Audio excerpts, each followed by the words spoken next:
John Schneider explaining why Geno Smith was traded. And it was just 17 days ago that John Schneider sat with Chris Sims and I at the combine, and I said, "Is there any doubt Geno Smith is the guy?" And he said no. But then he said, "We're about to meet with his agents, or we'll be meeting with his agents." So something went off the rails, and it was clear it wasn't a long meeting.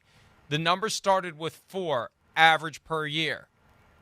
They got Sam Darnold for 33. It would have taken probably between 40 and 45 to get Geno Smith, and they just weren't going to do it. It was that simple. It's analytics. It's the original application of analytics in football. Personnel management, dollar-for-dollar value from the players you have on your team. It's morphed into dictating to coaches when they should go for it on 4th and 2 from their own 43. But the original analytics in football was how you assess your roster. Height, weight, size, speed, and how much it's going to cost relative to what my option is.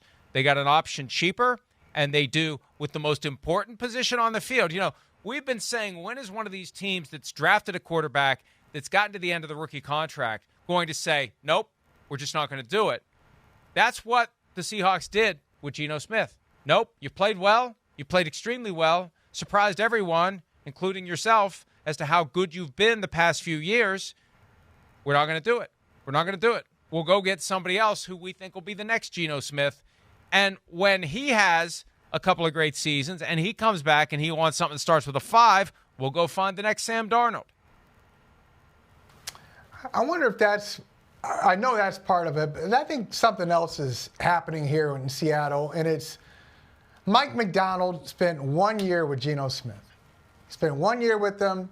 They did, and it was a good rookie year. If you look at it, for Macdonald, it's a good rookie year for the youngest coach in football. Okay, pretty good. But he doesn't have the history with Geno. He didn't see Geno turn from the Reclamation Project, or was the Reclamation Project, comeback player of the year, better than Russell Wilson now at this point. He was better than Russell Wilson his first year in Seattle. His first year as a starter, he was better than Wilson was in Denver, and he's been better since. But Mike Macdonald doesn't have that story, so it's almost like a lot of coaches are like this. And on one hand, you say, hey, I haven't worked with this guy. I'm going to bring in my own players. A lot of coaches get credit for that. But I want to give credit to the guys who usually get slammed by fans. Fans usually say, okay, yeah, you won a championship or you won a playoff game with somebody else's guys. Big deal. No, it is a big deal, because you know what it tells me? It tells me that you have your ego is not out of control, and you don't just go in and assume that everything here previous to your arrival was all wrong, and you need to do it your way with your people. If you can win with somebody else's people, I'll give you credit for that. And so I think Mike Macdonald just looked at it with Clint Kubiak and said, no, I got more of a history with Sam Darnold. And Geno, I only spent 1 year with them. No, I'll go with somebody else. I think it was just history. And I agree that all makes sense.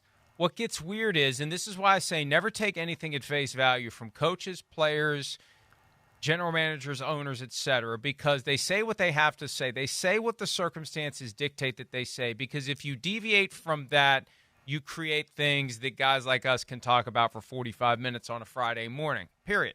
That's why they say what they have to say. And Mike Macdonald was saying all the right things about Geno Smith. Mike Macdonald was saying he's definitely, absolutely our guy. We can win a championship with him. When Clint Kubiak showed up, he said Geno Smith was part of the draw. There was none of the weird, vague, oh, maybe they're sending a message. There were no tells. Like as Clint Kubiak said, Geno Smith was a huge draw. He didn't say, yeah, Geno Smith was a huge draw for me to come here. There was none of that. It was all believable. When Schneider told us there was no doubt that Smith would be back, it was believable. That just reinforces my broader point. Don't take anything they say at face value. And we fight that battle all the time. Because when somebody says something and I say it might be bullcrap, no, it's not. They said it. How dare you doubt? Who are you to doubt the thing that they said. They said it. Therefore, we must believe it. So that I think is the big takeaway for me. This is another shining, glaring example. Not quite as much as I'm not going to be the Alabama coach, but it's a glaring example of don't believe anything because the circumstances dictate what they say in the sport of football and probably in most sports. So this is a hell of an experiment.